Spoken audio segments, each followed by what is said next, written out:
Good morning, my brothers and sisters. Today is July 11th, 2020, and it's the 119th day of the virus. And yesterday we were looking at the story of Jesus walking on the water, and we were in the section where Peter walked on the water. He just almost gets it. He almost rides the bike, and Jesus ends that little section, and Peter gets out of the boat in Matthew chapter 14, verse 29, and walks on water and came to Jesus. But when he saw the wind, he was afraid, and beginning to sink, he cried out, "Lord, save me." Jesus immediately reached out his hand, took hold of him, saying, "O you of little faith, why did you doubt?"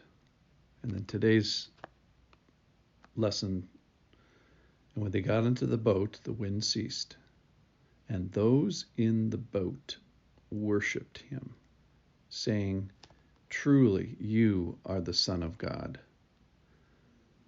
Those in the boat before said, after being terrified when they saw somebody walking to them on the water, said, "It's a ghost," and they cried out in fear. And then there's this whole section about Peter, and now we're back to those in the boat. So we're going to focus on those in the boat.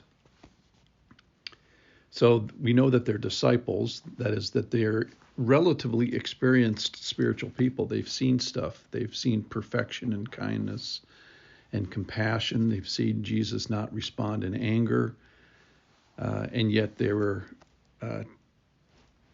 terrified when they saw him until they identified him. And the whole story focuses either this is Jesus or it's not. If it's Jesus, then you can get up and walk on the water like Peter did. So I'd like to just pause for a minute and talk about worship. Worship is when we give honor and deference to a person. Now, we kind of have categories of honor and deference. Like, do you have people that when they come over, you vacuum, and people that when they come over, you would clean the bathroom? And then maybe you have family that comes over. They're in a category. It's like you don't clean the bathrooms when they come over. So we have categories of honor for people. And this is a very special category. It's a God category. So even if you've had, let's say, a United States senator come over, or I had a senator one time sit in my office, and my goodness, it's a story that I remember about that. But there's another category. There's a higher category than United States senator, and this is a God category. So worship is the right response to a revelation. It's seeing who God is, but on the other side of that coin is, oh my goodness, I am not God. So the distance becomes greater, if you will, and the worship becomes more. The more you know, the easier it is to worship. You have more experiences in the bank. The more you've seen, the easier it is to worship. Of course, our worship is defined by humanness and colored by our imperfections, our limitedness.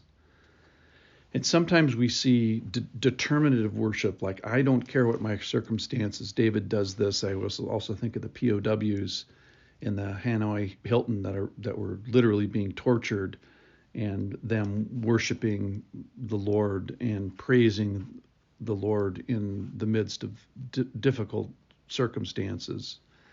And then if you're a churchgoer, you see what I would call structural worship, where churches say this is a high value activity and we're going to do it on Sunday in the place of God, in a planned way, in an organized way. And here we see just declarative worship. Like these guys, I don't think could have helped when they saw this thing with Peter and the wind and Jesus walking on the water and Jesus interacting. I don't think they could help it. So what they say is, and those in the boat worshiped him, saying, and then they said something. So just worship with me as I imitate what they're doing. They say, "Truly you are ... and they say the Son of God. And so let's just fill in some blanks here. Lord, this morning I worship you, saying you are the wind stiller in today's story. And you are the Peter seer. You understood him. And then you were the Peter helper.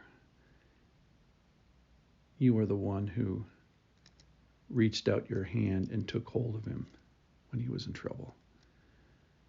And before that, Lord, you were the Peter commander. And you are the one that gave Peter the power to walk on water. And Lord, before that, you are the wind maker and the wave maker and the water maker and the controller and the one that sustains those things. And in our story, when we find you praying, you're the Trinity accessor and the Godhead enjoyer and the converser with your other Trinity parts. You are. I worship you saying that. I worship you saying you are the people chooser. I worship you saying you are the builder of the church and builder of a kingdom. I worship you saying that you are the death taker and the death fixer and the death sting taker aware. And Lord, I worship you saying that you are the faith giver. As our disciples say today, truly you are the Son of God. You are in essence God. You are God. Your actions are God. Your character is God. I worship you today. And my brothers and sisters, fill in the blanks here. Jesus, I worship you today, saying, you are.